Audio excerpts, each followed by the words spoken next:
Ngayong araw mga mi, ito nga pala yung ganap ko kinagabihan. Ito nga pala yung gabi na, gabing-gabi na nga ng mga oras na to ay talagang nagugutom nga daw itong bata na ito. Kaya ito, ang gusto niyang ulam may asukal. Pero wag kayo mag-alala mga mami, siya nga pala kumain na tapos naggatas na rin. Yes mga mi, pangalawang kain na nga ng batang ito at talagang ito lagi yung gustong-gusto niya na iulam asukal. Pero hindi naman nga asukal yung ulam niya kanina. Ang ulam niya nga ay munggo at saka nga isda. Kaya nga ganito yung suot ko mga mami, patulong na din nga kami ng mga oras na to. Nasa 11 o magto-12 lang nga ata ito. Tapos nung nakakain nga itong bata na ito talagang kung ano-ano na naman nga ang gustong kuhanin dito sa may Durabox. Kaya ang ending ito binuhat ko na nga lang at sabi ko nga itutulog na nga kami. At ayun nga pinatay ko na yung ilaw. Kinaumagahan na ito mga mamis. Tulog na tulog pa nga itong batang makulit. Yung dalawa kong anak naman nga natutulog naman dito sa may sala. Dito sila natutulog mga mami at hindi nga pala ako nagpapawala ng tissue dito sa bahay. Dahil nga yan na yung ginagamit ko kapag nga naghihilamos ako. At yan nga yung pinupunas ko dito sa mukha ko. Syempre hindi ako magpapawala dito ng panghilamos sa mukha. At ito lang talaga yung ginagamit ko na product. Itong Garnier cream tapos itong facial scrub nila na may kasama na nga yung beads. At ang sarap niyang gamitin mga mima ko. Kaya nga pala hindi ako nagpapawala ng tissue dito sa bahay dahil tignan nyo naman mga mima. Ito nga pala yung ginagamit ko sa mukha dahil ang sarap gamitin kapag nga tissue yung ginagamit sa face. At ito nag-apply din nga tayo ng cream na sinasabi ko nga sa inyo. Ito nga pala yung Garnier cream SPF 36 with vitamin C na nga ito. Dahil nga tad nga ng kureko nga itong face natin at dark spot talaga. Kaya ito talaga perfect na perfect nga ito sa mga may dark spots dyan mga mamis. Kaya tingnan nyo naman medyo nawawala-wala na nga. Sobrang dami niyan talaga at naglighten na nga siya. Ito nilabas ko lang muna itong sinampay ko kahapon. Siyempre bago tayo makapag-amusali, ang dami na nga natin nagawa mga mima. Ito nagkape lang nga ang person kahit nga acidic yan. Talagang for the go pa rin nga sa kape dahil nga kape is life.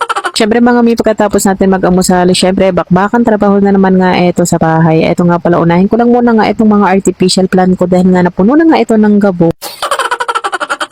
Buti na lang talaga mga mami, sinapunasan ko na nga etong artificial plant ko. Talagang kapag nga ganito yung artificial plant mga mami, sikapitin talaga eto ng mga gabok. Kaya i-maintain natin ang palaging pagpupunas nga dito. Pwedeng basahan, pwede rin nga ang wipes. At eto nga pala, wala nga pala kaming bigas. Kaya eto nagpabili na lang ako ng 1 kilong bigas. Napakahirap talaga kapag nga wala nga tayong bigas at araw-araw din nga ayun bibili. Kaya kung meron nga lang din nga tayong pera, maigi nga na bumili na nga tayo ng 1 sakong bigas or kung hindi man maka-1 sako, ipilitin nga natin na makabili kahit man lang 10 kilos para hindi naman nga yun araw-araw ibibilhin din natin at kasama din nga yun sa budget. At nang matapos naman ako na mag-amusali, syempre unahin ko lang muna itong mga plato dahil talagang tambak na din nga ito. Buti na nga lang talaga aking inunan na rin nga. Tignan nyo naman, wala na nga labas dito. Dito na ako kukuha sa tab na inipunan ko mga mi. At nang makatapos na ako magsaing dyan mga mima ko, dito naman nga ako sa may kwarto na namin na sobrang liit nga. Ang size nga pala ng kwarto na to kasyang-kasya lang talaga yung double na Uratex na double na kama mga mi. Pero kung ang kwarto nyo naman mga mima ko talagang hindi nyo lalagyan ng mga gamit talagang maluag nga yan para sa amin. 3 lang kami dito na humihiga, yung bunso ko at kami nga. Ito nga pala yung actual na kwarto namin mga mi. Ganito lang talaga yung bahay namin, isang diretsyo lang yung bahay namin. Pero nakakatuwa kasi nga tignan nyo naman kahit nga maliit yung bahay namin inalagyan pa rin nga ng kwarto. Pinupunasan ko lang yung mga dingding namin dahil kapag nga white yung